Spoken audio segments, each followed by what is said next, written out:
The notice arrived folded in half and shoved beneath my windshield wiper like a warning tag. Bright red letters screamed HOA violation across the top, followed by a fine amount that made no sense for something I hadn't done, and for rules I'd never agreed to. Unapproved vehicle parking, it said, referencing the street in front of my house. I stood there longer than I should have, rereading it while the morning sun reflected off the asphalt beneath my feet.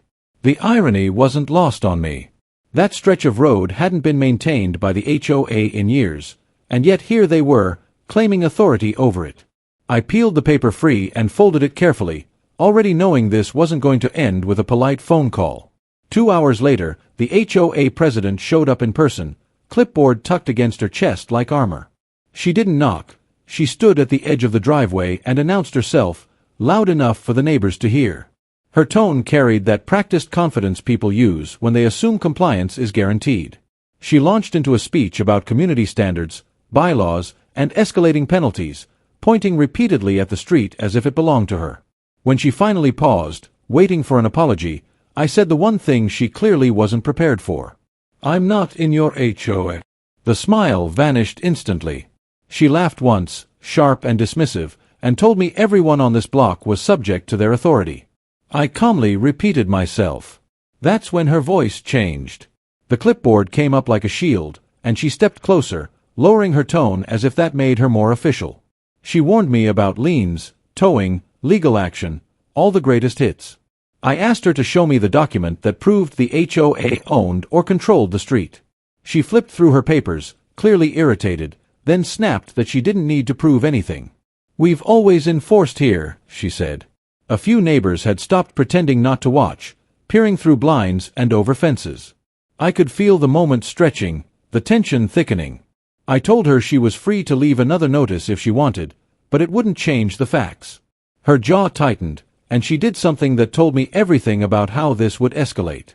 She pulled out her phone and announced, loudly, that she was calling the police.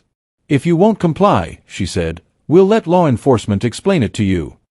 She turned slightly, making sure the neighbors could hear, and began describing me as uncooperative and non-compliant. I didn't interrupt. I didn't raise my voice. I just stood there, watching her pace on a street she believed she controlled, one she had no legal claim to. And as the sirens grew closer, I realized she had no idea what she'd just set in motion. The patrol car rolled in slowly, tires crunching against the gravel at the edge of the street before stopping just past my driveway. Red and blue lights flashed briefly, then went dark, the way officers do when they expect something routine. The HOA president straightened instantly, shoulders back, clipboard pressed to her side like a badge.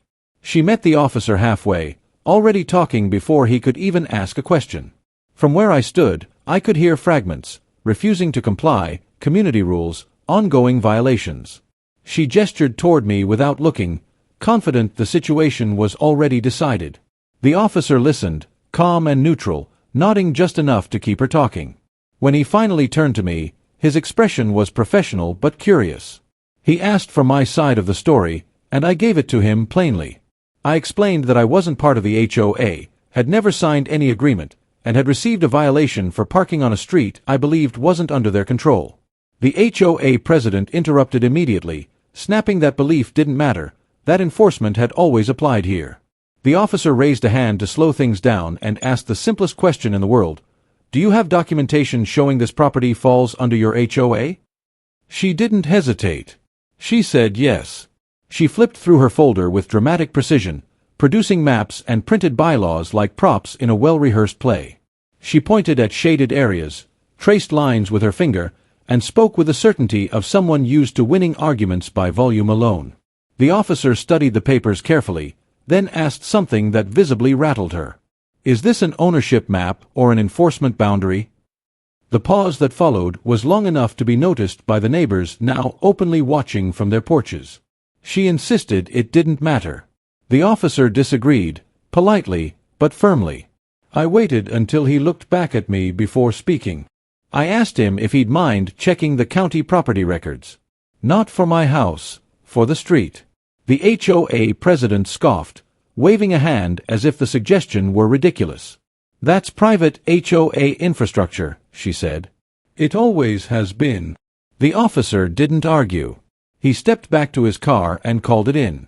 While he spoke to dispatch, the president's confidence began to fray.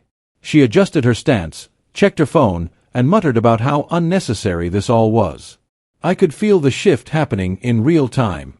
The officer returned a few minutes later, holding his notepad a little tighter than before. His tone had changed, not confrontational, but alert. He asked the HOA president to confirm something, whether the association had ever formally received a deed transfer for the roads. She froze. The answer didn't come quickly this time. She tried to redirect, talking about maintenance agreements and historical enforcement, but he stopped her mid-sentence. "Ma'am," he said, "that's not the same thing." And that was the moment she realized the police weren't here to enforce her authority, they were here to question it. The street had gone quiet in a way that felt unnatural, like everyone nearby had collectively decided to stop moving so they wouldn't miss what happened next. The HOA president stood rigid, her clipboard now hanging uselessly at her side, while the officer waited patiently for an answer she clearly didn't have ready. She tried to recover by speaking faster, stacking words on top of each other. Maintenance schedules, reserve funds, long-standing practices, but none of it addressed the question he'd asked. Ownership. Deeds. Records. The kind of things that don't bend just because someone says this is how it's always been. The officer turned back to me and asked when I'd acquired the property. Not the house, the road. I told him the truth. Years ago, through a legal transfer that most people overlooked because it didn't seem important at the time. The developer had folded before finishing the project, leaving the streets in limbo. While the HOA scrambled to form and assert control, I'd done something quieter. I'd followed the paper trail everyone else ignored. The HOA president snapped that this was impossible, that no individual homeowner could own community streets. The officer didn't react. He just wrote everything down. Dispatch crackled softly from the radio, and the officer stepped a few feet away to listen. I watched the HOA president's face as she tried to read his expression from across the hood of the patrol car. The confidence she'd arrived with was gone, replaced by something tighter and sharper, panic barely held together by indignation. Neighbors were no longer pretending to be casual observers. Phones were out now. A couple of people whispered to each other, eyes darting between the officer and the president like they were watching a live courtroom drama unfold in the open air. When the officer returned, he asked the HOA president for one more document, the deed showing the association's ownership of the roadway. She rifled through her folder again, slower this time, every page turned heavy with realization. She tried to substitute with meeting minutes, old newsletters, even a faded map stamped proposed HOA infrastructure. The officer shook his head. "Proposed isn't recorded," he said evenly. "And recorded is what matters." Her mouth opened, then closed again. For the first time since she'd arrived, she had nothing to say. The officer looked up and asked dispatch to confirm the current recorded owner of the street by parcel number. The pause that followed stretched on until it became unbearable. Then the answer came through the radio, clear, unmistakable, and final. The street wasn't owned by the HOA. It never had been. It belonged to an entity tied directly to me. The officer turned slowly toward the HOA president, his posture no longer neutral. "Ma'am," he said, "you don't have jurisdiction here." And that's when her authority collapsed in front of everyone watching. The realization hit the HOA president like a physical blow. Her shoulders stiffened, and her face flushed as she stared at the officer, clearly waiting for him to soften the statement or walk it back. He didn't. Instead, he turned his body slightly, positioning himself between her and me, not as protection, but as a boundary. The shift was subtle, but everyone noticed. Authority had just changed hands, and it wasn't hers anymore. She tried to laugh it off, insisting this was all a misunderstanding, that it would be sorted out internally. The officer replied calmly that internal misunderstandings didn't justify calling the police or issuing enforcement notices on property she didn't control. She pivoted quickly, switching tactics. If ownership was the issue, she argued, then enforcement history should count for something. Years of fines, warnings, and compliance notices had gone uncontested, proof, in her mind, that the HOA's authority was established. The officer listened, then asked a question that cut straight through her argument. Did any of those people ever challenge it? She hesitated. The silence was answer enough.